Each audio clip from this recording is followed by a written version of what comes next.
billion, but which was reduced to 1.672 billion. The said projects are enumerated in the list here to attach as Annex D. Apparently, some individual or group offered Senator Binay a higher amount of commitment of 15% instead of the previous 12%, with the promise that the commitment would be released much earlier. Yusek Trigiv learned about the plan to transact with this individual or group, and I was informed by Yusek Trigiv that he confronted Carlene and said to her, "Bakit nyo binabawasan ng kay Robert? Siya din naman ang nilalapitan ng mga yan pagka nagkakaproblema." However, sometime later part of December 2023, Carlene called me and requested for a 50 million advance for Senator Binay's shoes for the holiday season because the individual or group was unable to deliver on their promise, and which I then helped to fix. Thereafter, Carlene told me that Senator Binay was expecting an increase in the commitment from 12 to 15%, which I agreed to fulfill.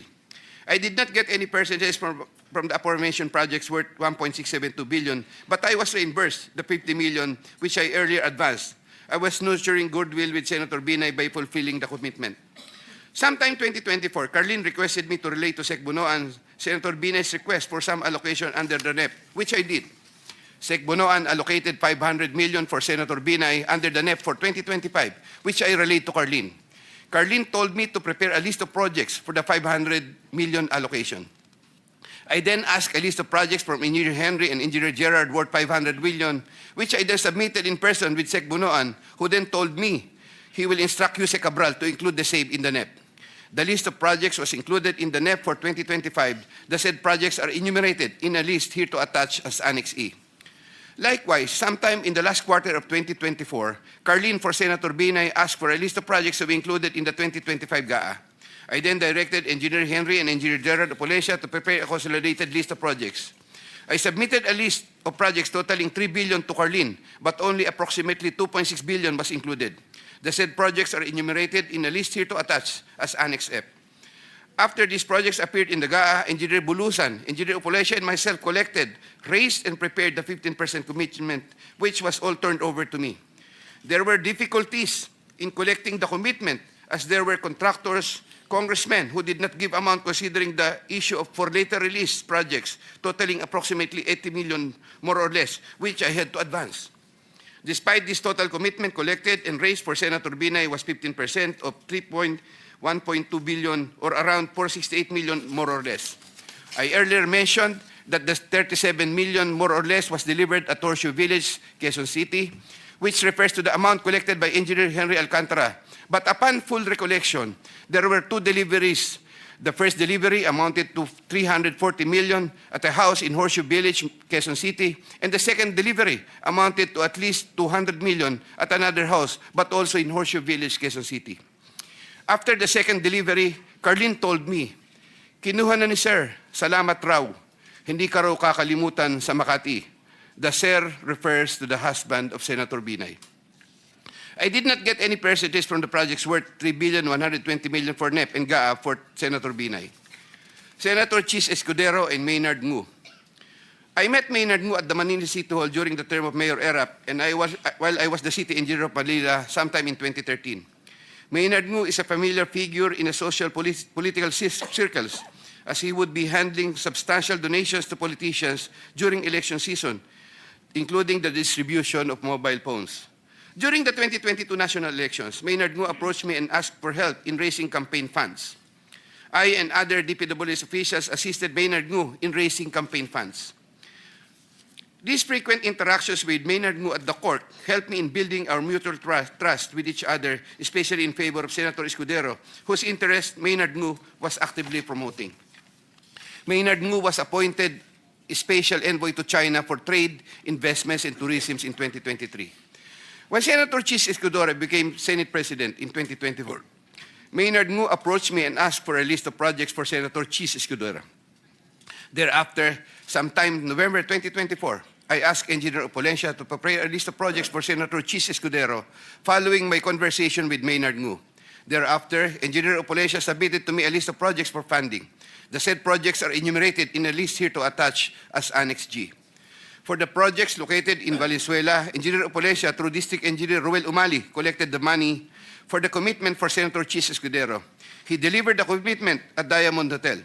We saw each other at the Diamond Hotel, and Engineer Opolencia told me, nasa inyo na po, boss. When I asked my driver to confirm, the driver told me, nasa akin na po, okay na po. For the projects located in Marinduque, Engineer Opolencia, through Regional Director Ryan Altea, collected the commitment for Senator Chis Escudero. He delivered to me the commitment at Diamond Hotel. Engineer Opolencia called me and said, may papadala ako sa inyo ngayon. Sa iyo ngayon, dadalhin na lang po sa Diamond. Later, the driver told me, nasa akin na po, okay na po. Following a deeper recollection of the facts and checking with public records, I can now confirm that in addition to the Valenzuela and Marinduque projects, Engineer Opolencia also provided the list of projects for Oriental Mindoro and Quezon City. The complete list of projects for Senator Chis Escudero is worth 1.4 billion with 20% commitment. The said projects are enumerated in a list here to attach as Annex H. Sometime early 2025, I made the first delivery of 160 million for Senator Chis Escudero at the Cherry Mobile Building at Maynard Ngu in Apacible Street, Manila. Thereafter, early 2025, I made the second delivery of 120 million for Senator Chis Escudero, also at the Cherry Mobile Building of Maynard Ngu. Senator Jinggoy Estrada. I have known Senator Jinggoy Ejercito Estrada since I met Senator Jinggoy Estrada through the social circles of Senator Bong Revilla. We usually had encounters during social gatherings of people in the movie industry. We developed a close relationship. Sometime in 2010, when I was Assistant Regional Director of DPW's Region 4A, Senator Jinggoy was backing me to become a Regional Director. When I failed to become a Regional Director, I applied for the position of City Engineer, and Senator Jinggoy was one of those who recommended me. When he was incarcerated, I would visit him, but sometimes together with then City Mayor Joseph Erap Estrada. Sometime in 2023, Senator Jinggoy requested Secretary Bonoan through me for projects worth 500 million. Secretary Bonoan agreed to give 450 million for the DPW's NCR building, which Jose Cabral included in the NEP for 2024, with an 18% commitment for Senator Jinggoy. Senator Jinggoy called me sometime in the third quarter of 2024 and asked me to request the amount of 1 billion from Sec Bonoan. Senator Jinggoy said, tulungan mo na lang ako dyan kasi marami pa akong tutulungan sa eleksyon. I replied, okay na ba ang 25% Sen? Sen Jinggoy responded, okay na ang 25%. I relayed to Sec Bonoan the request of Sen Jinggoy. The former then asked me to prepare a list of projects for the latter. In turn, I asked Engineer Gerard Opolencia for a list of projects. When Engineer Opolencia gave me the list, I gave it to Secretary Bonoan, who told me that he will give the same to Jose Cabral and that the latter will take care of it. At the moment, I cannot locate the list or a copy thereof. Later on, I saw that some of these projects totaling 500 million and included in the list I gave to Sec Bonoan were listed in the NEP for that year. These projects, as appearing in the NEP, are enumerated in a list here to attach as Annex I hereof. Thereafter, Senator Jinggoy called me and asked me what happened to the difference of 500 million. I relayed this to Sec Bonoan. The latter replied that he will prioritize the matter as soon as there is available funding. Subsequently, I found out that the projects totaling 200 million were included in the HGAB for 2025. These projects, as appearing in the HGAB, are listed Annex J hereof. However, Senator Jinggoy called me again for the difference of 300 million to complete the 1 billion project value that was requested. During the BICAM, projects worth 750 million were again included in the projects to eventually form part of the 2025 GAA. The said projects are enumerated in a list here to attach as Annex K. The total budget for the projects which appeared in the 2025 GAA is approximately 1.45 billion, more or less. After Engineer Opolencia collected the 25% commitment, approximately 360 million, and delivered the same to Diamond Hotel in Manila. Thereafter, I tasked my driver to deliver the boxes to Sen Jinggoy at the Archaga building in San Juan City. Senator Jinggoy personally confirmed to me his receipt of the commitment and thanked me for the same. During the 2024 budget hearing for 2025 GAA, Engineer Alcantara informed me that Senator Jinggoy gave him funding amounting to 355 million for Bulacan First DEO and 500 million from other districts in Bulacan and requested that he, Engineer Alcantara, prepare lists of projects. The said projects are enumerated in a list here to attach as Annexes L and L-1 respectively. Later on, Sometime in the first quarter of 2025, Senator Jinggoy asked me to get the 285% commitment for the aforesaid list of projects from Engineer Alcantara. Engineer Alcantara then delivered to me the 25% commitment, approximately 213 million, which I delivered to Senator Jinggoy at the Artiaga building in San Juan City. Senator Grace Poe. Sometime third quarter of 2024, J.Y. De La Rosa, a staff of Senator Grace Poe, requested Sec Bunoan through me if Senator Grace Poe can be accommodated in the DPW's NEP. Sec Bunoan told me there is a 500 million for Senator Grace Poe and instructed me to ask the Senator for a list of projects. J.Y. De La Rosa told me to coordinate the matter with Mrs. Patron, a contractor. Mrs. Patron told me to prepare the list. Upon my instructions, Engineer Gerard Opulescia submitted a consolidated list of the following projects, 1 in Laguna and 3 in NCR. These projects are indicated in the list here to attach as Annex M. Thereafter, the list of projects was included in the NEP by Sec Bunoan through Yusek Cathy Cabral. Later on, the said projects appeared in the GAA for 2025. There was a 20% commitment collected for Senator Grace Poe. Mrs. Patron, a contractor, collected the commitment for Sen. Grace Poe at Diamond Hotel from one of my aides. Congresswoman Mary Mitzi Mitz Kahayon Uy.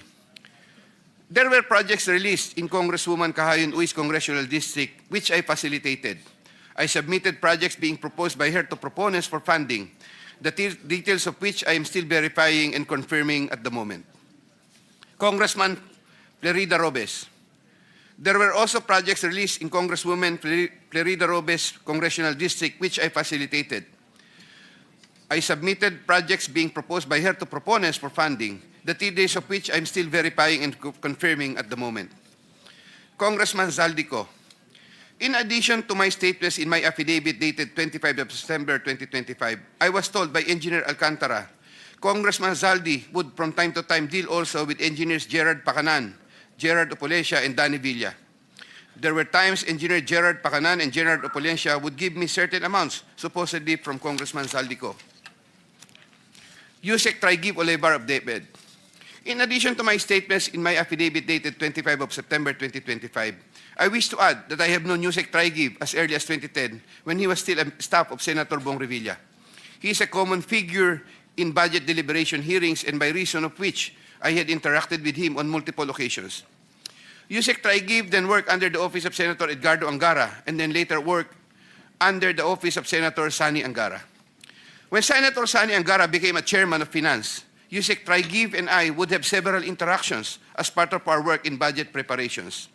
When Senator Revilla was incarcerated with Senator Jinggoy Estrada, Yusek Traigib and I would frequently call each other so we can help look after the welfare of concerns of Senator Revilla, whom I visited several times with Senator Jinggoy Estrada while they were in detention. Aside from the details I had earlier mentioned in my affidavit dated 25 of September 2025, Yusek Traigib and I also had transactions concerning Senator Angara between 2019 and 2024, where Yusek Traigib received deliveries representing 12% of the projects of Senator Sani Angara, while the latter was chairman of Finance. As I previously mentioned in my affidavit dated 25 of September 2025, Yusek Olevar and I discussed the unprogrammed appropriations supposedly for the Office of the Executive Secretary. Thereafter, DPWH received a special allotment release order, which included projects worth 2.85 billion. The contract IDs for the projects worth 2.85 billion covered by the said SARO can be secured from the records of DPWH Regional Office for Region 3 and the 1st District Engineering Office of Bulacan. Moreover, in the unprogrammed allocation for 2025, there could have been an additional 12 billion more or less funding, which I am verifying and confirming at the moment. DPWH Secretary Mark Villar and Yusek Cabral. I was appointed Assistant Secretary of DPWH by former President Rodrigo Duterte in 2016 during the term of DPWH Secretary Mark Villar. As Assistant Secretary for Operations, I was assigned over the Visayas regions. While I was Assistant Secretary for Operations, I was introduced to Carlo Aguilar, a cousin of Sec Mark Villar. Yusek Cabral was already the Undersecretary for Planning Service when I became Assistant Secretary. As Undersecretary for Planning Service, Yusek Cabral was working closely with Sec Mark Villar for the allocation, listing, and budgeting of all the DPWH infrastructure projects. While I was Assistant Secretary, I was also later designated as chairman of the Central Bids and Awards Committee, Central BAC. In the later part of 2017, I was promoted to Undersecretary of the DPWH during the incumbency of Senator Mark Villar and took my oath of office as Undersecretary before him. In the first quarter of 2018, I was designated as Undersecretary for Operations for NCR, 4B, and the 3 Visayas regions. Upon my request, I was replaced as Chairman Central BAC sometime in February 2020 because of political intrigues, as I was reportedly siding with then City of Manila Mayor Isko Moreno, who was vocal against then President Rodrigo Duterte. All of this time, the funding of all projects was cleared through Jose Cabral for approval by Sec Mark Villar. From time to time, Jose Cabral would ask me to submit detailed list of projects with regards to lump sum fund allocations of DPWH, which list she sometimes would approve herself or forward to Sec Mark Villar for approval. Among others, this included EDSA and other major roads project allocations, maintenance of creeks and waterways, etc. The commission for these approved projects was 10% and divided as follows: 50% to Carlo Aguilar, presumably for Sec Mark Villar, 25% Jose Cabral, 25% for myself. Undersecretary Maria Catalina E. Cabral. As a general rule, with very little exceptions, it is Jose Maria Catalina Cabral, with the imprimatur of Secretary Mark Villar, and later continued by Sec Manny Bonoan, who had control at the DPWH level to remove, include, add, deduct, or modify insertions of items in the NEP for infrastructure or those pertaining to DPWH. Jose Cabral would tell me that she would communicate and meet legislators to inform them of the amount of their allocations and ask them for titles of projects that they want to include in the DPWH budget.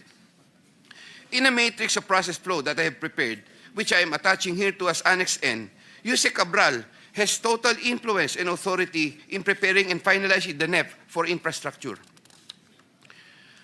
On multiple occasions, I personally delivered and also caused to be delivered cash to Jose Cabral at her house at Tatalon, Quezon City, and other places.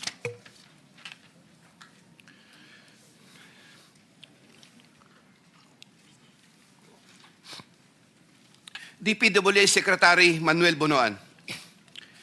DPWH Secretary Manuel Bonoan is a long-time DPWH official who has held top positions through different administrations.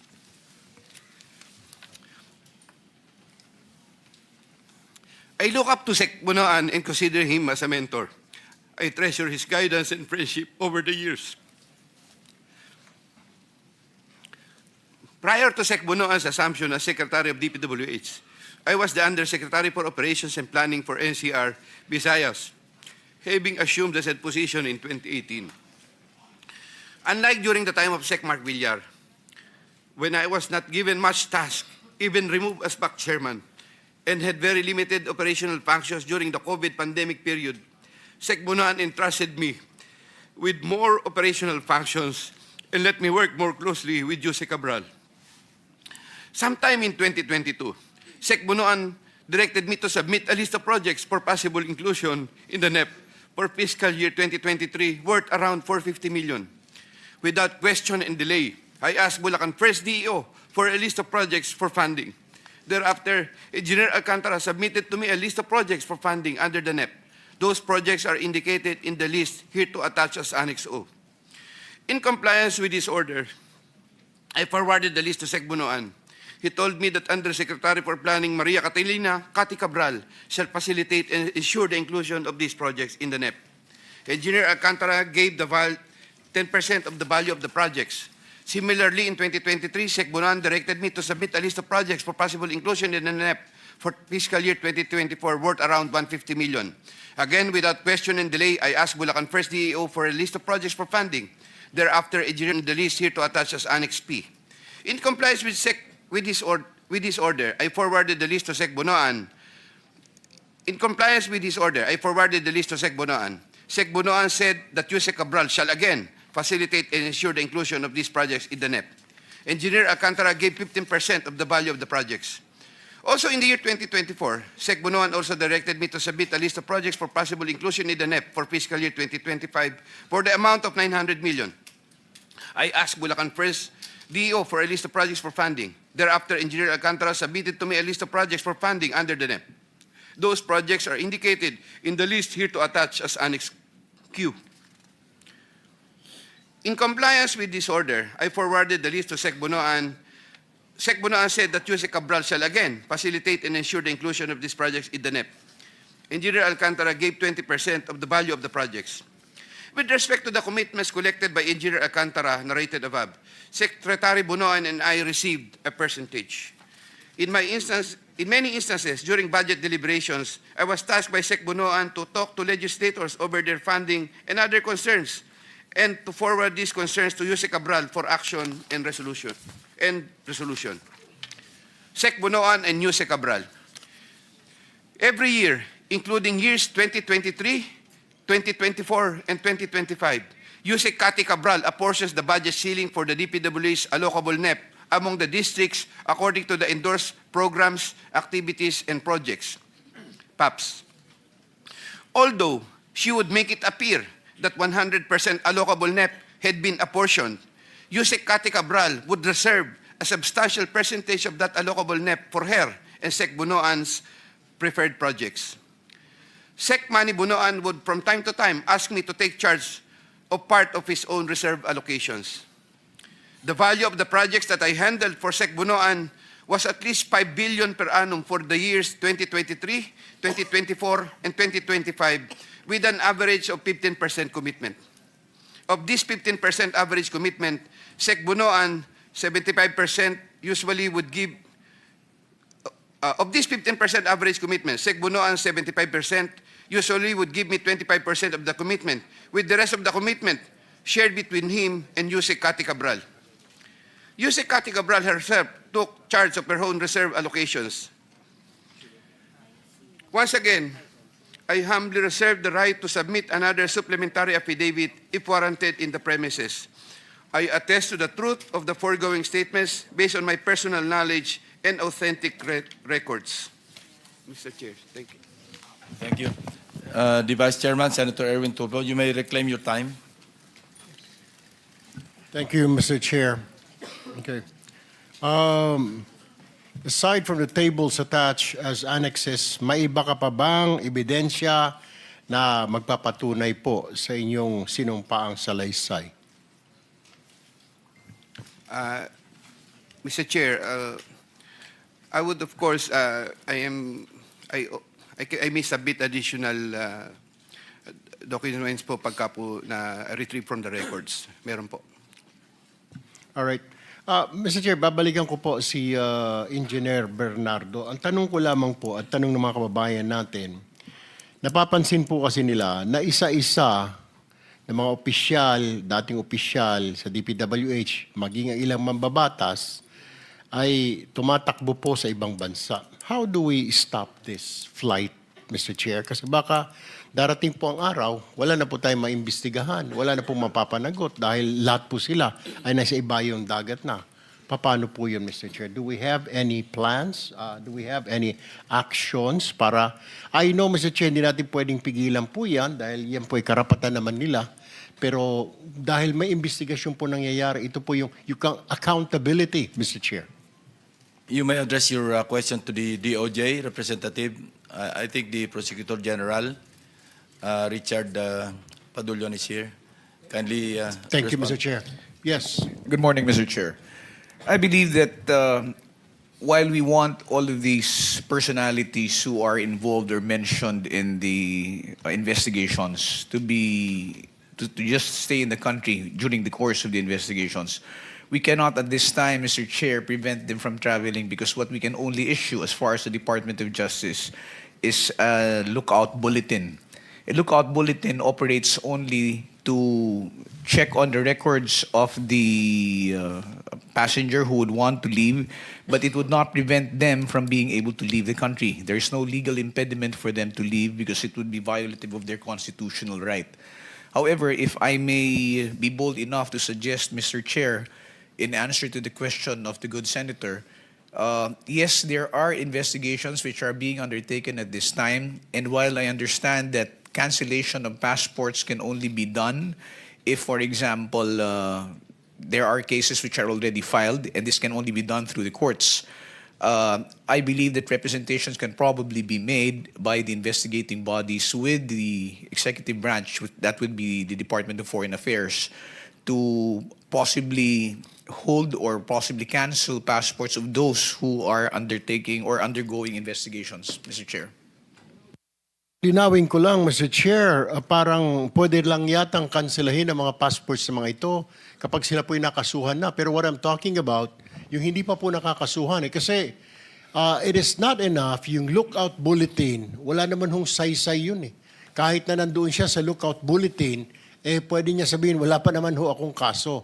The only way to stop that person is kung may hold departure order, which we know kung may kaso na. So, ano hong pwede bukod dyan na sinasabi sa lookout bulletin? Are you suggesting na the DFA kanselahin ang passport? But can we do that? Wala pa naman po silang kaso and it will violate their constitutional rights. I understand, Mr. Chair, if I may, sir, answer the question. I agree with you totally that there is no basis to cancel the passports up until the time that there are cases which are filed as against them and there are representations or there's an order issued by the court allowing for the cancellation.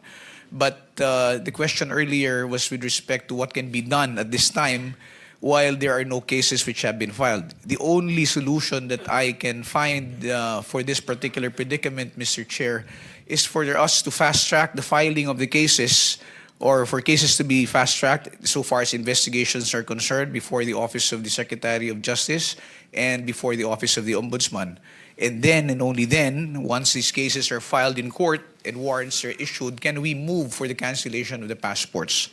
In the meantime, the suggestion that I made earlier was just a suggestion, Mr. Chair, if only to address the concern of what can be done in the meantime while there are no cases yet which are filed in court.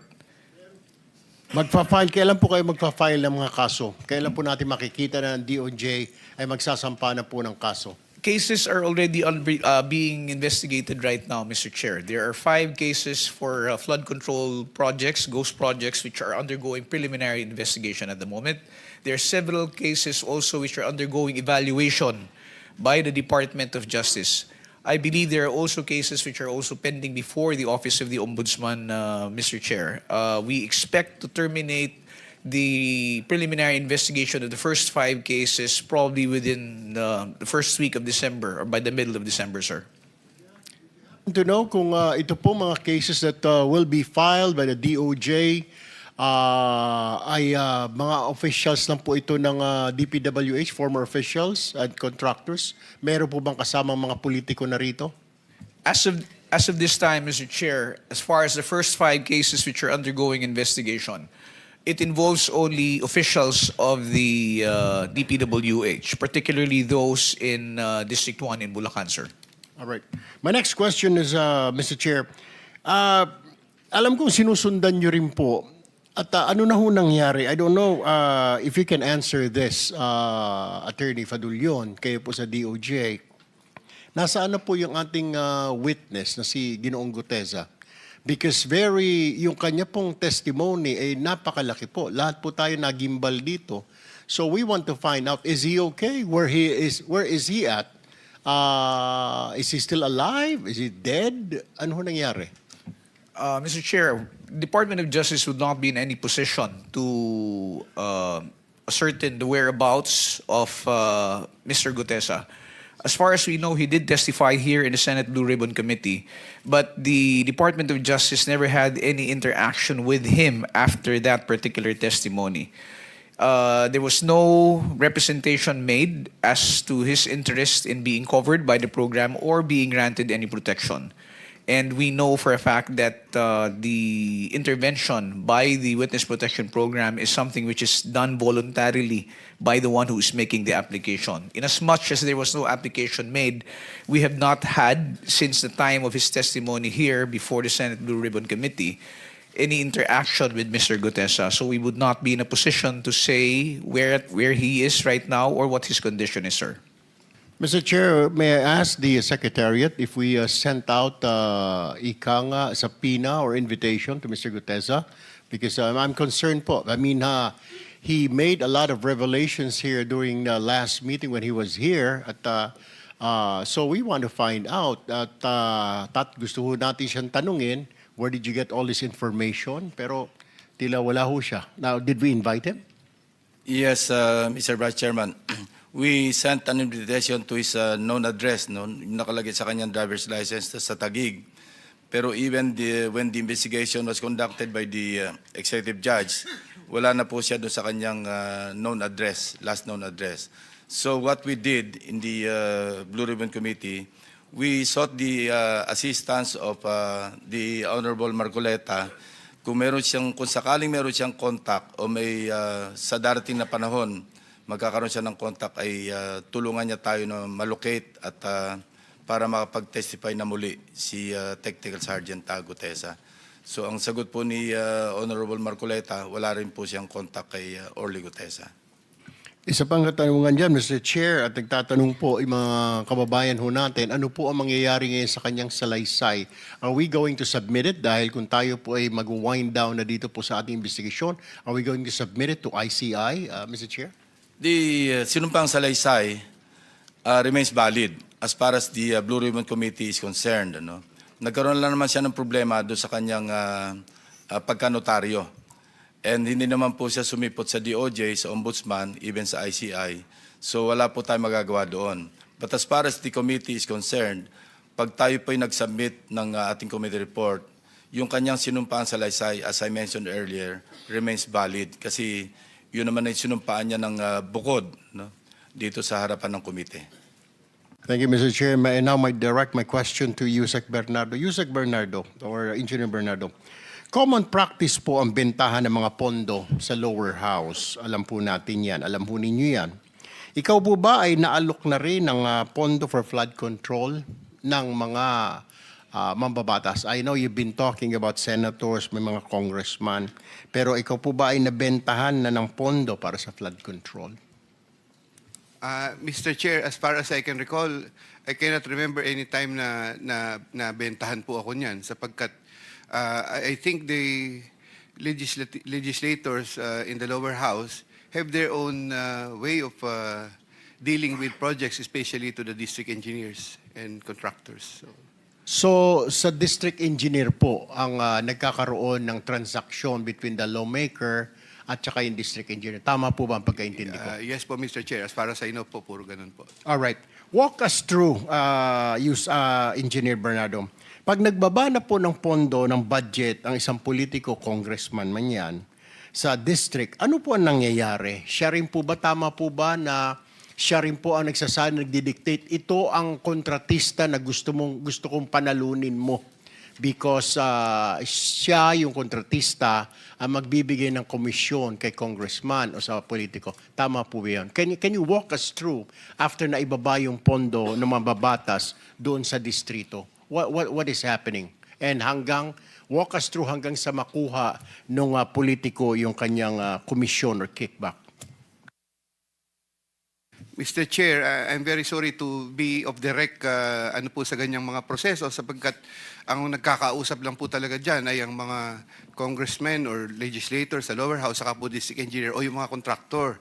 Hindi po ako dun sa kanilang sistema doon kung paano. Ba't naririnig ko pong ganun talaga? Yun po. Alright, panghuling nakatalungan na lang po sa inyo, Yusek Bernardo, bago po ako lumipat dito kay Engineer Alcantara. Nabanggit niyo po ang Office of the Executive Secretary na kasama din po dito sa flood control. Ewan ko bakit to sila may flood control. Ang tanong ko po, sino sa Office of the Executive Secretary ang kausap po ninyo? Can you name names? Mr. Chair, as I've earlier na sinabi ko po, ay si Trigib Olivar po ang kausap ko. Siya lang po nagsabi sa akin nun. Pero hindi po siya sa Office of the Executive Secretary, Engineer Bernardo. Siya po, the last na chinek ko po ay nasa Department of Education po siya. Wala po siya sa Office of the Executive Secretary. Bakit po ninyo nabanggit na siya, yun ay para, yung kanyang hinihingi ay para sa Executive Secretary, Engineer Bernardo? Mr. Chair, yun lamang po ang sinabi niya sa akin. Wala po akong... Senator Tulfo, bukod kay Yusek Olivar, pag sinabing Office of the Executive Secretary, wala ka nakakausap na naka-assign mismo doon sa office ng Executive Secretary? Wala. Wala po, Mr. Chair. Thank you. Okay, let me direct my question now to Engineer Alcantara. Engineer Alcantara, okay, pagbaba po ng pondo ng politiko sa inyo, ano po nangyayari? Tama po ba? Walk us through with this. Pagbaba ng pondo, sasabihin ng politiko, gusto ko sa kontraktor na ito ang mapanalunin mo. Tama po ba yon? Yes, Your Honor. Okay. Ano ho nangyayari? Nagkaroon ho ng bidding, etc. May bidding-biddingan pa kunwari. 3, 4 ang maglalaban-laban para kunwari. Pero mananalo at mananalo yung kontraktor ng politiko. Tama po ba yon? Yes, Your Honor. Alright. Ano ho na mangyayari after that?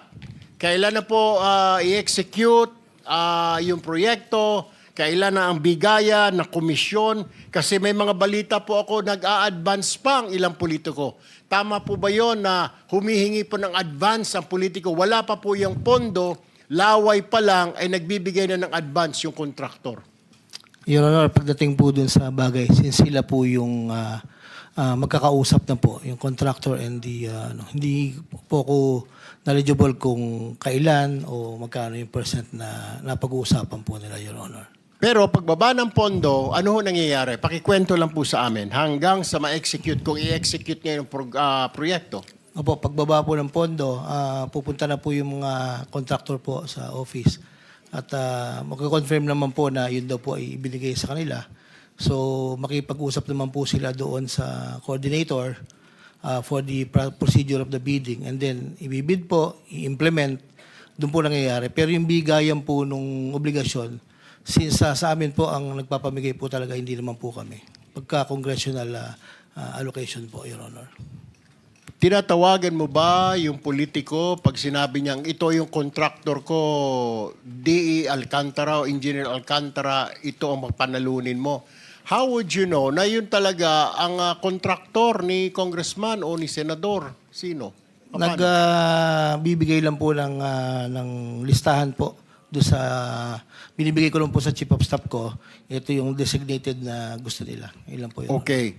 Tama rin po ba na para kunwari mayroon ka talagang bidding, masunod lang, para hindi masilip ng COA, kailangan may sumali na 3 at 4 pa na contractor. Pero knowing in advance, kailangan manalo na yung contractor ng politiko na yon.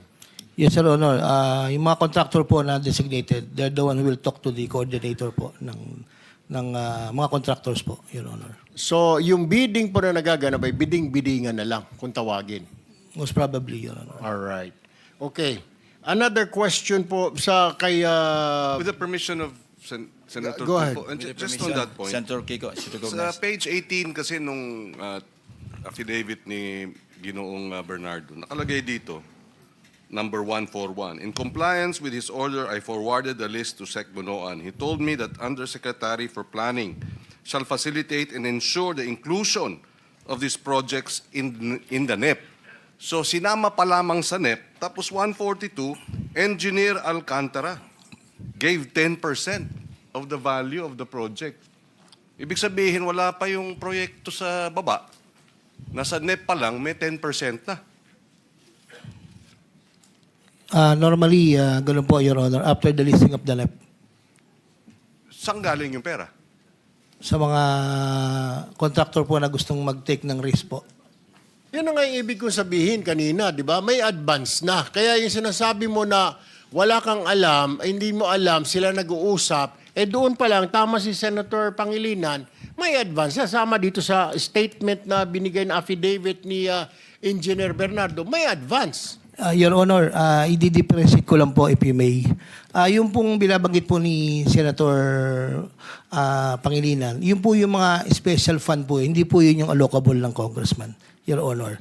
Doon po sa allocable ng congressman, wala pong ganun. Yun lang pong mga special funds na coming from whether, hindi ko po alam kung whether kay Secretary or kay Jose Cabral or sa House man po, kung saan po. Dalawa po kasi yan, sir, isang allocable po. Yun po yung fixed allocable na naka-allocate po sa district representative. Yun po yung sinasabi ko, sir, na wala pong advance, wala po kaming knowledge. So, yung mga special release po, yung special request po sa department, na bumababa rin po sa NEP, that is not part of the allocable of the district representative. Yun po yung merong ganun po, Your Honor. Alright, quickly na lang, okay, before I move to Yusek Bisnar ng DPWH. 3 beses ka nabanggit dito sa affidavit ni Engineer Bernardo. Sa line 19, line 21, line 24. Tama po ba ito? Itong sinasabi na third quarter 2024, I asked District Engineer Alcantara to prepare a list. Tapos sa line 21, 1.5 billion submitted by Engineer Alcantara. Tapos dito sa 24, Engineer Alcantara ulit, a 25% commission of about 125 million. Your Honor, sa pagkakatanda ko po, no, lahat po ng nire-request po sa akin ni Boss, pinadadala ko naman po. Probably, baka po naman po magtugma doon sa listahan ko, Your Honor. All right, thank you. Let me move now, Mr. Chair, to Yusek Bisnar.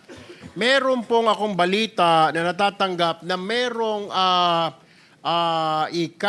move na yung mga dokumento incriminating ranking officials, politiko, minamagic o nawawala sa mga sunog. Tama po ba? Ano na ho nangyayari sa investigasyon na ito? Your Honor, if you're referring po dun sa nasunog sa Bureau of Research and Standards, na-confirm na po doon na wala pong project documents or bidding documents na naapektuhan. Regarding po yung status naman po ng mga documents sa iba't ibang regional and district offices po ng DPWH, ginawa po ni Secretary Vince na ang lahat para ma-secure po ang mga ito. Isa po sa naunang memo po niya, pag-upo po niya noong September, ay digitize ang mga documents at ipa-secure sa mga regional and district officials, Your Honor. Did you take a second look dito sa DPWH Bureau of Research and Standards building sa Nia Road? Kasi po, sir, totoo ba ang balita na natanggap po sa aking informante na yung DPWH BRS building na sinasabi nyo na wala mga records, ito po ay dating tanggapan ng ex-wife po ni Engineer Bryce Hernandez na si Engineer Mel Clarice Santo Domingo. Did you look at that angle? Titingnan po namin, Titingnan pa Your lang po Honor. ninyo. Hindi po narinig po namin yung information na Alright. yung former wife po ni Engineer Hernandez ay doon po naka-assign Okay. bago po siya nag-submit ng resignation. Pero wala pa pong confirmation kung meron po ba siyang hawak na mga documents pertaining po sa mga flood control and other infra projects, Your Okay, Honor. pakitignan lang po, Yusek Bisnar, kasi, well, actually, may mga duda ang ilang mga kababayan natin. I just read this in the newspaper. Sa Baguio City, yung pinasok po yung opisina ninyo sa Baguio City, destruction of documents sa Baguio City District Engineering Office.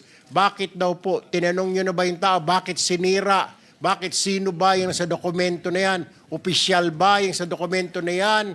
Mambabatas na naman ba yan? Did you ask? Ano ho nangyari? Ilang buwan na ho yan? What's your report?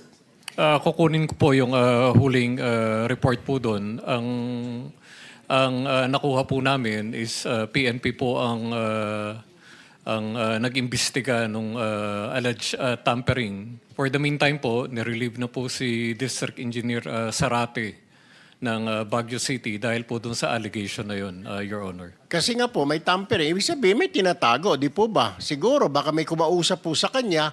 So we really need to look into that, Yusek Bisnar. Ano po, hindi po natin ipalawalang bahala. Kasi marami pong nadadamay dito. Siyempre, marami pong gusto magpalusot at ayaw masama rito. So you really need to take a look into that, okay? Yes, Your Honor. I would need a report from the DPWH. Maraming salamat po, Mr. Chair. We will submit, Your Honor. The Senate President is recognized. Thank you. Thank you, Mr. Chairman. Tama-tama yung nabanggit ni Senator Erwin being the Vice Chairman, yung kangay mga nabanggit. I would just like to manifest and caution the committee na yung mga natatanggap nating impormasyon, maayos naman at ito naman yung mga sinumpaang salaysay. Pero there are certain concerns na kailangan we take it as it is. Like for example, pagbanggit ng staff ni ganon, hindi siya, yung staff niya. Di ba? For example, yung kay Senator Grace po, staff ni Grace po yung kausap, hindi si Grace po. Okay, and then also, doon sa percentage supposed to be for Senator Mark, sabi presumably for. Hindi rin sinabi sa affidavit na sa kanya, di ba? Okay. Anyway, just the manifestation for the consumption of the committee pag ina-analyze natin itong mga nakukuha natin mga affidavits at sa mga sworn statements. Now, my real question actually was directed to the former hearing we had during the time that Senator Marcoleta was the chairman of the Committee on Blue Ribbon. Naalala ko lang kasi na hiningi natin yung ledger from Mr. and Mrs. Diskaya, the ledger na hawak nila. As a matter of fact, there is a subpoena, duces tecum issued. So, did you submit it already or can we have it? Your Honor, nakakulong po ako sa detention. Katunayan nga po sa ICI po nung nakaraan ay humingi po kami ng forlow yata ang tawag doon na mahanap ko po sana yung mga ledger na yon. So hindi rin po sila gumawa ng sulat sa Senate po yung ICI. Bali hindi ko po na-comply po, Your Honor. Si Mrs. Diskaya, di naman siya naka-confine dito sa atin. Di ba pwede Wala siya? po siyang, Your Honor, wala po siyang idea dun sa mga, kasi ako po ang may ka-transaction po dun sa ibang politician po. Hindi pa pwedeng sabihin kay Ms. Diskaya kung saan nakalagay. So, pwedeng natin pakuha ngayon para andito pa naman tayo. Meron subpoena duces tecum dyan. Your Honor, wala po siyang idea po dun sa ganung klase ng transaction ko po. Mr. Chairman, with the permission of the Senate President and the Chairman, Yes, go ahead, it please. has not, walang kinalaman yung kung alam niya yung transaksyon o hindi. Kung alam mo nasaan yung ledger, sasabihin mo sa kanya, andito yung ledger, pakikuha at ibigay sa akin. Hindi ba?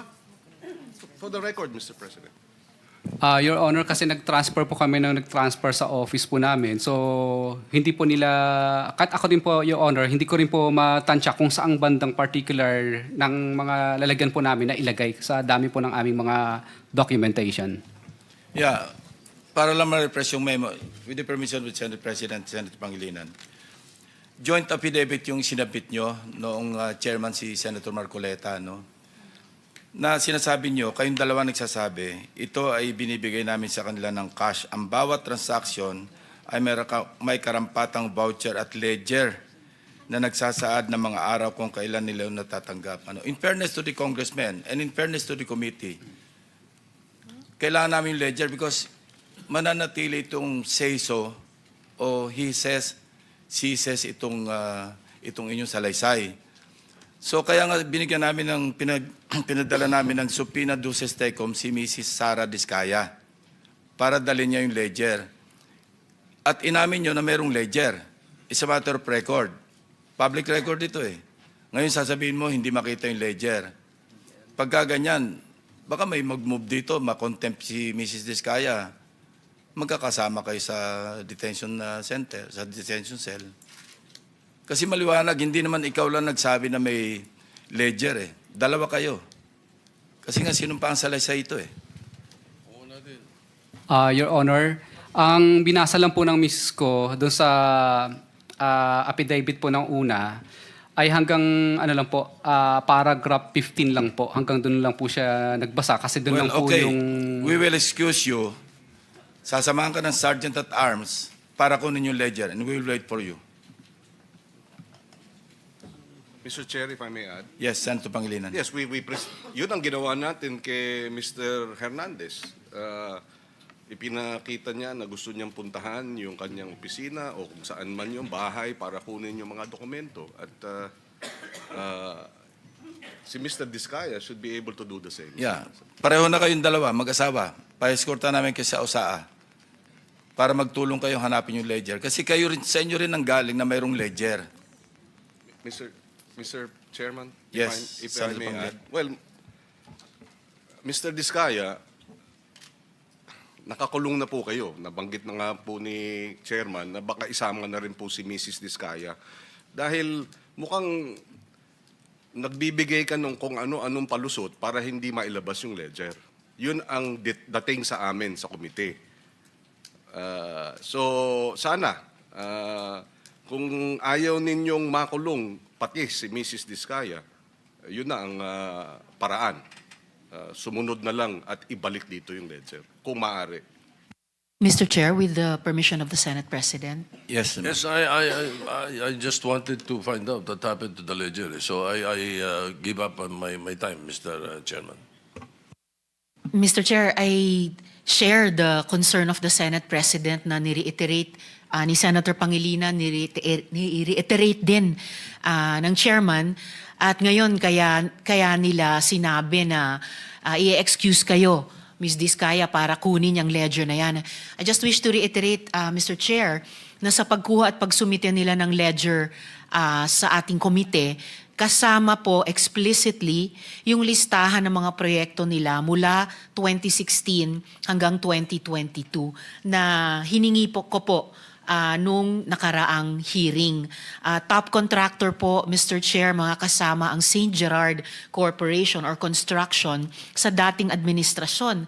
Pero ang sinumite nila, yung mga proyekto lamang kasama ang DPWH para sa Alpha and Omega lamang.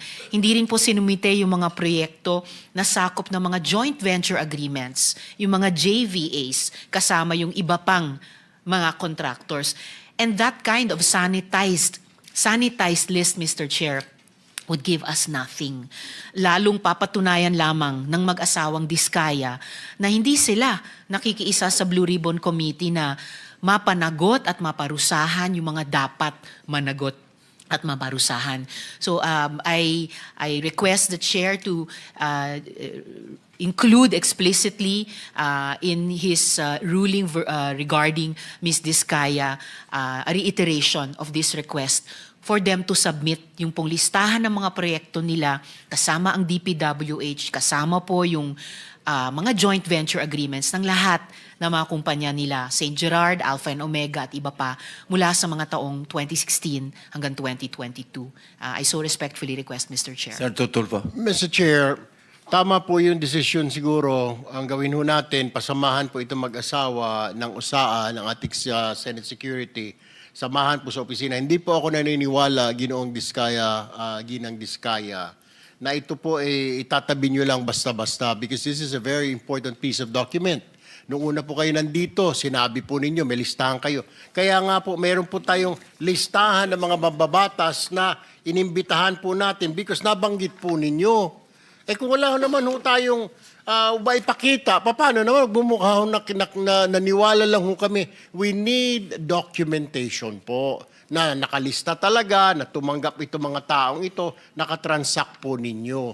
So yun po. And I believe and I hope ito po hindi basta-bastang papeles. Ito po ay dokumento. Nabanggit na ho ninyo. Alam nyo, important document po yung ledger na yun. Kaya hindi nyo po pwedeng, hindi mo alam, naglipat kayo ilang beses.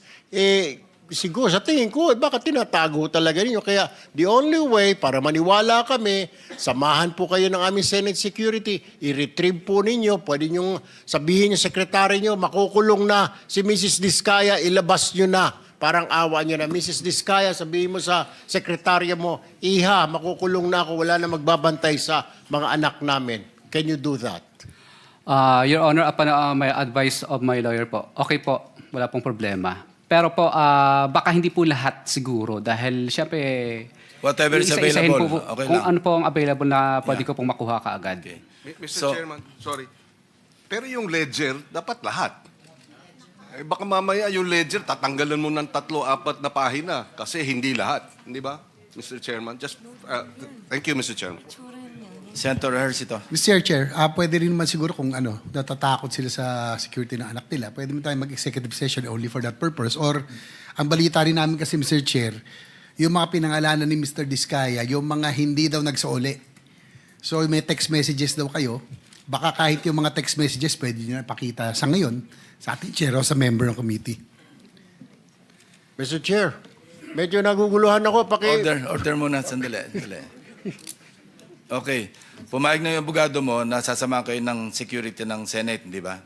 At babalik kayo para dalhin yung dokumento, ledger, na may mga kongresista na nakatanggap sa inyo. Yun ang maliwanag, hindi ba, Mr. Diskaya? Your Honor, hindi lang po congressman, pati po mga Yes. ano po, Yes, maski sino, lahat. mga USEC. Lahat. But before we let you go, sinabi nyo rin sa inyong sinupang salaysay na wala kayong ghost projects, hindi ba? Yes po, Your Honor. Okay. Doon sa 421 na inspeksyon ng PNP saka ng AFP, I think Corps of Engineers ito, no, na kasama ng DPWH.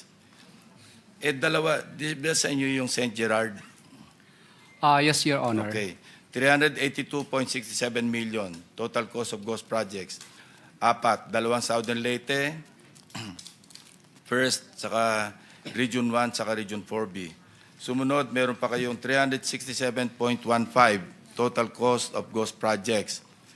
3 sa Mindoro Occidental, 1 sa Region 4B, 1 sa Zamboanga City. Just for the record, Kasi sinasabi nyo noon, wala kayong ghost project.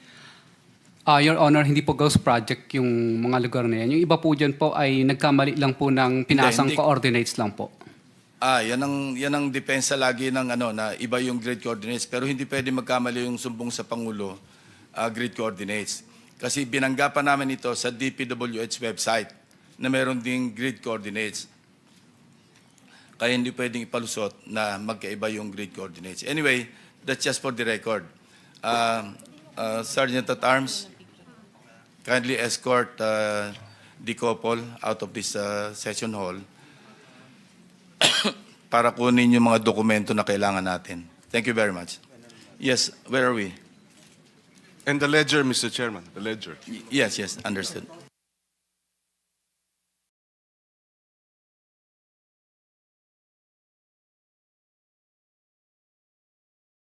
Mr. Chairman, just one procedural administrative matter. When are they supposed to come back? Wala kasing specific time. Within the day. Thank you, Mr. Chairman. Baka hindi na bumulik eh. Biro lang. Where are we? Senate President? Senator Rizon Tiveros, it's your turn. Salamat, Mr. Chair. Gusto ko pong magtanong, since nakapag-manifest na po ako tungkol dun sa listahan na hinihingi sa Diskaya couple, gusto ko pong unang makapagtanong sa kinatawan ni Secretary Dizon. So I see this morning, Mr. Chair, that is Undersecretary Bisnar. So para po sa DPWH, USEC, nasa 50 billion pesos ang ginastos sa flood control projects sa Cebu in just the last 10 years, the last decade. Of that 50B, 26 billion pesos, higit kalahati, just in the last 3 years.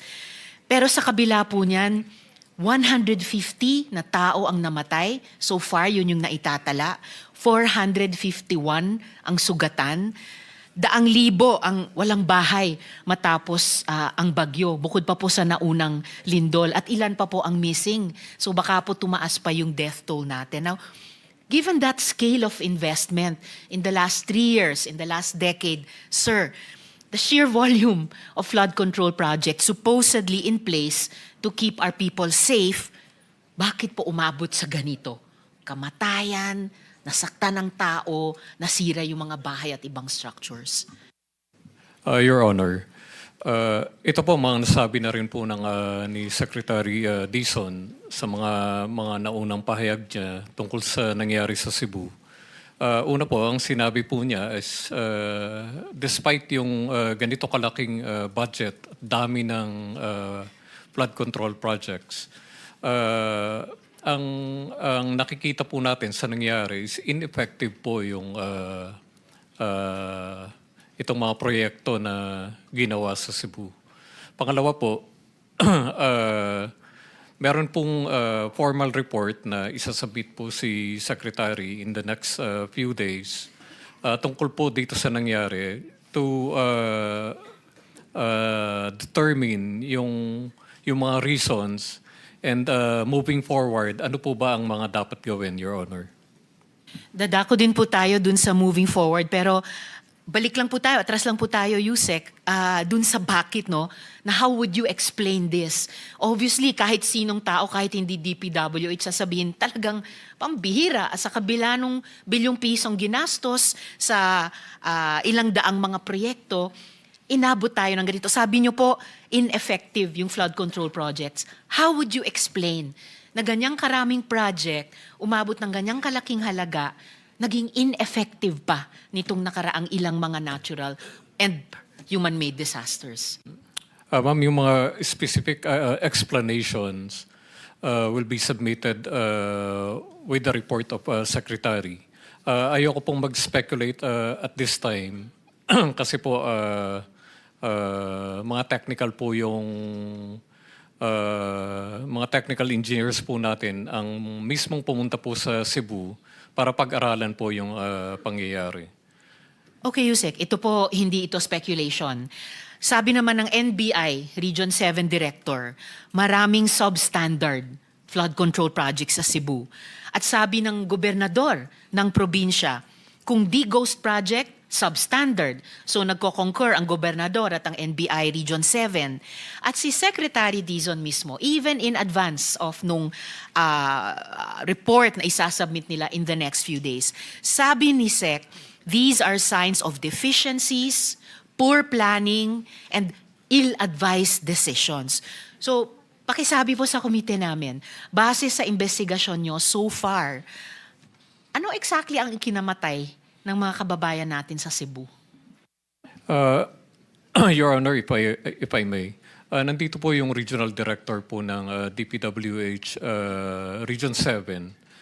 Siya po ang nasa ground at that time. Pwede po bang ipatawag po natin, Your Honor?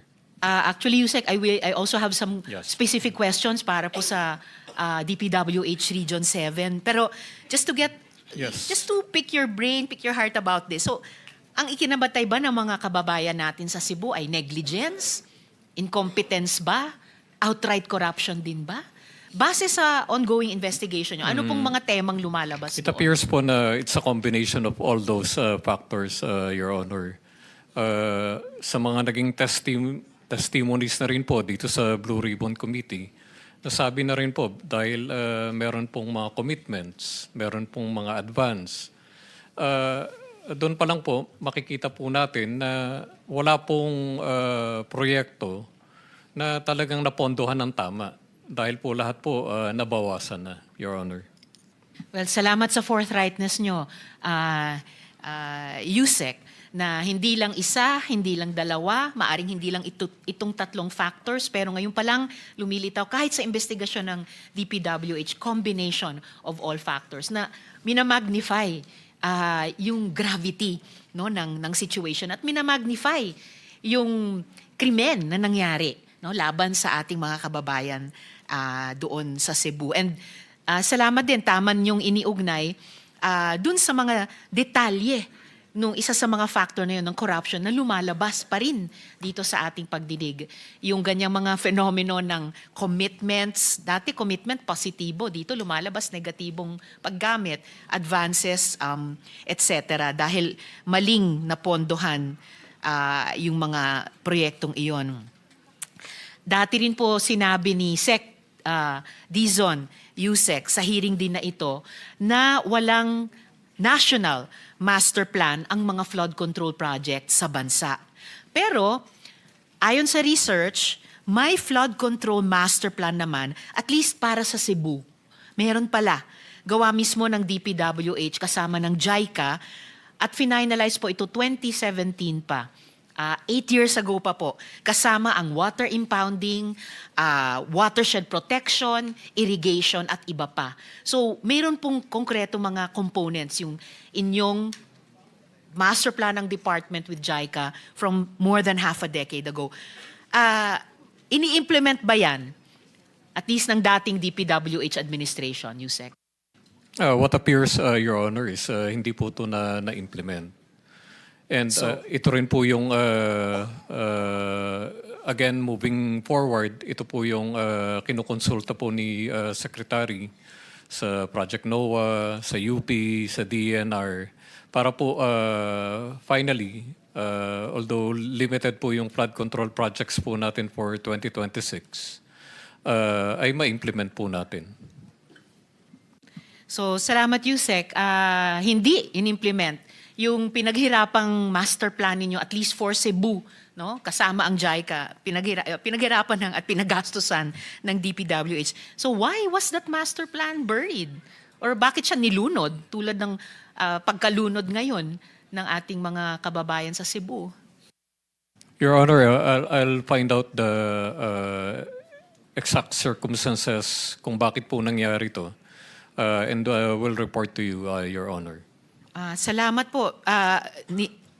Nilibing ba yung master plan na yan? O pinigilan ba yan? O inayawan ba yan? Ano yung sense ng current leadership sa DPWH na naging ugali ng previous administrations ng DPWH dito sa master plan na dapat sana napigilan yung ganitong kalaking pagdurusa ng mga Cebuano?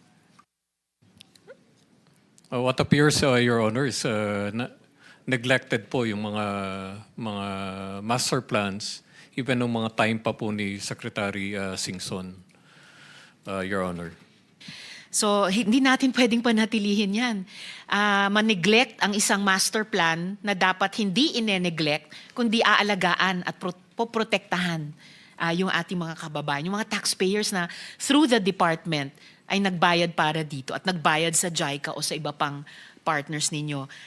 And sa assessment po ng department, Yusek, ano naman ngayon ang kailangang tutukan ng DPWH Region 7 sa problema ng baha? May pagka-moving forward na po ito. Meron na po bang nasisimulang makita na dapat na future directions ng DPWH sa Region 7 kung hindi man sa iba pang mga rehiyon na flood affected din? Yes, Your Honor. Kasama na dito yung mga river basins na nabanggit na rin po ni Secretary. And all other measures po na to prevent po itong mga flash flood na nangyari, Your Honor. And tama po kayo, Yusek, kasi yung mga river basins, sa pagkaalala ko, ay naging basehan, kumbaga baseline, topographical, geological data ng mga master plan na binuo ng inyong department. Hindi lang po sa Cebu, pati po dito sa NCR, lumabas po sa isang naunang hearing kaugnay ng mga flood control projects sa Quezon City na nag-fail din. Pati po mga master plan ninyo, halimbawa sa Central Luzon, na kinataka ng aming komite sa kabila ng may regional flood control master plan, ay bakit nangyari itong pagbabaha nitong mga huling panahon sa Bulacan at sa iba pang mga probinsya sa Central Luzon. Then, Yusek, ayon mismo sa batas, may pananagutan ang contractor sa mga kababayan nating napinsala. Pananagutan in terms of defects in construction, use of construction materials, inferior materials, o violation of contract. So unang tanong ko po sa mga isyong ito, Yusek, makakasingil ba ng danyos ang mga pamilyang namatayan o nasaktan o nawalan o nasiraan ng bahay sa palpak at substandard na infrastructure? Ma'am, ayaw ko pong pangunahan yung legal po ng DPWH, pero as a personal opinion po, I think po meron po silang kinalaman at dapat po rin silang managot dito sa nangyari sa Cebu, Your Honor.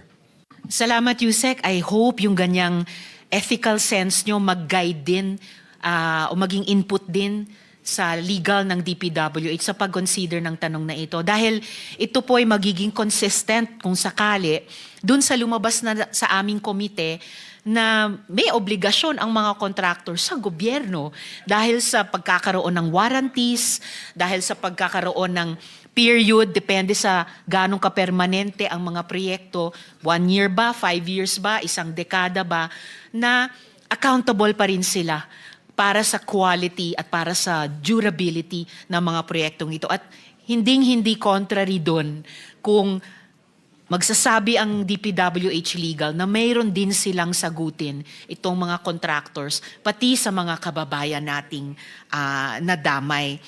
And I will be more specific here, Yusek, ano po, would you agree, would the department agree na hindi lang ito simpleng pagkakamali, kundi malinaw na gross negligence? Overall, Your Honor, ako on a personal basis is I do agree with your observation, Your Honor. And again, Yusek, I hope itong personal sense nyo bilang isa sa pinakamataas na opisyal ng department would also help guide yung legal ng department sa pag-consider ng mga isyong ito. I would venture even further para itanong kung sang-ayon kaya ang department, at least i-consider na ang nangyari ay homicidal negligence. At dahil doon, dapat talagang bigyang danyos ang mga kababayan nating nawala ng buhay ng kanilang mga mahal sa buhay dahil sa kapalpakan ng contractors. Yes, Your Honor. Salamat, Yusek. Dako naman po ako, Mr. Chair, sa isang specific na pambihirang fenomeno na bumulaga sa atin nitong nakaraang mga bagyo. Doon po sa The Rise at Monterasa sa Barangay Guadalupe, Cebu City, kung saan binaha ang mga residente, hindi sa taas, sa paanan ng bundok. Sabi po ni Secretary sa media, didiretsuhin ko na pinagkakitaan ang proyektong ito. Ano pong ibig sabihin ni Sec doon? I do not want to second-guess the Secretary, Your Honor. Let me clarify the matter with him, and I'll inform you before the hearing ends, Your Honor. Salamat para doon, Yusek. Pero kahit hindi particular sa The Rise at Monterasa, kapag sinabi ng Secretary ng Department about any development, any project na pinagkakitaan iyon, paanong nasabing pinagkakitaan? Your Honor, I am not privy to the project in in Cebu, the Monterasas. I believe the Regional Director of DP, R.D. Villa, will be more competent to discuss the specifics, Your Honor. Salamat, Yusek. I will get to, as I mentioned earlier, DENR Region 7. Baka sa second round ko na, pero sa last quarter minute ko, follow-up question sa DENR kung nandito po yung Environmental Management Bureau. Opo. Hindi lang ng Region 7, pero ng national. Or kung wala, kahit ng Region 7. So is that, Ma'am Abrera, tama po ba? Yes, ma'am. So yung one follow-up question ko po sa itong unang round ko, hindi naman po nagkulang ang pagbabala, hindi lang ng iisang tao but several people, about the structural design niyang subdivision ng The Rise at Monterasa. And their warnings were that this would endanger the environment around the development and the community at the bottom of that mountain. So now, after the storms, after the floods, it's coming out na there were not just one but several, even many violations. So, una po, my last question for this round.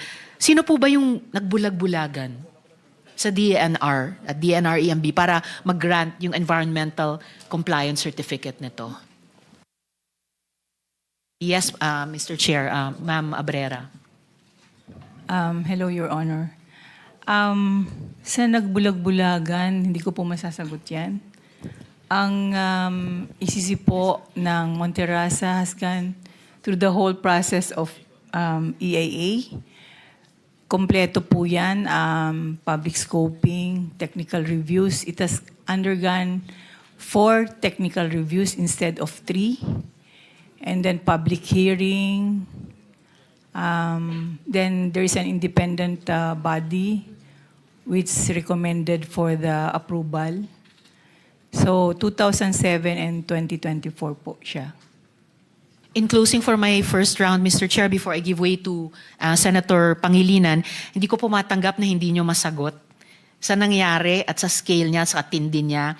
By now, you should be gathering some answers, hindi lang para sa publiko, pati para sa department ninyo moving forward. So I will follow up on my questions about this, Mr. Chair, sa second round. Salamat po, Mr. Chair. Thank you, Senator Tiveros. Senator Pangilinan is recognized. Yes, thank you, Mr. Chairman. Yung unang request kay Yusek Bernardo, you already provided annexes, no, as to itong mga projects, but you also provided percentages as to yung mga nakolekta, 20, 25, 15, 10. Pwede nyo ba, for submission na lang, isuma magkano ang base dun sa mga porsyentong nabanggit nyo at yung project cost? Magkano ang kabuuang kickback sa buong ano ninyo, no, sa buong salaysay ninyo, no? Kasi mayroong 15 billion over 3 years, tama? 5 billion, 5 billion, 5 billion, tapos may 15% per year, no? So gusto ko lang malaman yung lawak, no, ang estima. Can you do that for us? Have it submitted? Mr. Chair, regarding that po, can I ask my counsel for a while? Yes, sure. It's just a matter of doing a summing up of all your, all of the receipt, 15%, not only of you, no? Lahat nung mga nabanggit nyo. It doesn't have to be exact because we can always cross-check it anyway. Pero yung parang ano lang, isuma nyo lang, no? Kasi siyempre kayo ang nakakaalam eh. Baka kami teka muna, pag tinignan namin, isusuma namin, baka hindi maging as accurate, no? Yun lang actually. But go ahead if you need to seek advice of counsel.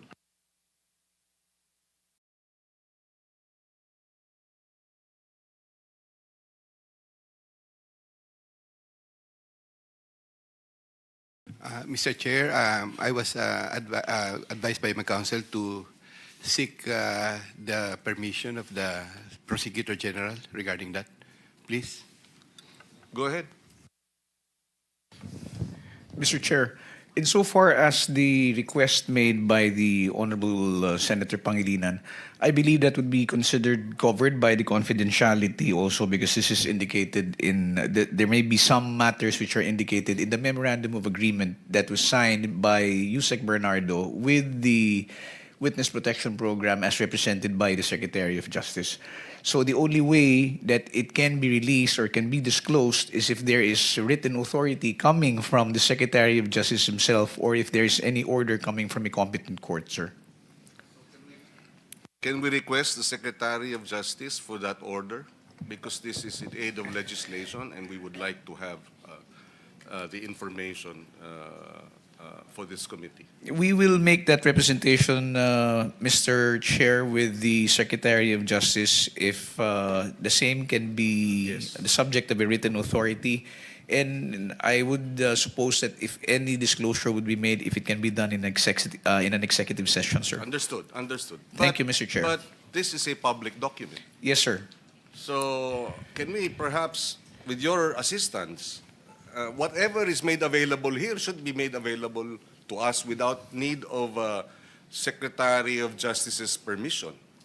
I mean, whatever figures were mentioned here, hindi ba? I am only pertaining to this. I'm not pertaining to whatever other information he has with him or personal knowledge that he has not provided for in this affidavit. Well, I believe, Mr. Chair, that with respect to the numbers or the percentages which are stated in the affidavit that was read by Undersecretary Bernardo, a mathematical computation can already be made of the totality. Yes, but, yes. As to the specifics, I'm Okay. referring to that, Mr. Chair, insofar as the confidentiality Just the issue is. mathematical totality and maybe perhaps per item. You know, he had several numbers per subject. There are several subjects. So one subject, for example, in the case of Undersecretary Maria Catalina, delivered cash. I mean, as best as he could recall, kung maaari. So in that case, you are allowing him as long as it is limited to what he already divulged. in his- Senator Pangilinan, if I may.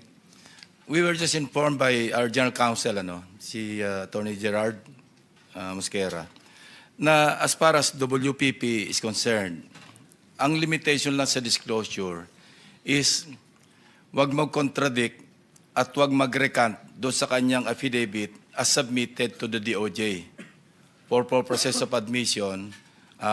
As I understand, admitted na yata si Yusek Bernardo, di ba? Kaya he's now constrained to limit his testimony to what the DOJ has advised him to do. Tama po ba yan? That is correct, sir. And in fact, Yusek Bernardo has been given provisional admission already to the Witness Protection Program, sir. That Yes. is why there are restrictions already. I was also informed by Secretary Bida yesterday that he has given authority for him to disclose information before this committee. So probably, kung estimate lang naman ang hinihingi ni Senator Pangilinan, baka naman pwedeng, hindi naman hard and fast rule as to the amount, Maski estimate lang, just to satisfy the good senator and the committee. Yes, Mr. Chair. That is why I already acceded to the request that was made earlier, insofar as it is a general mathematical computation of what is stated in the affidavit. Yes, there is an authority that was given by the Secretary, but it limits also the matters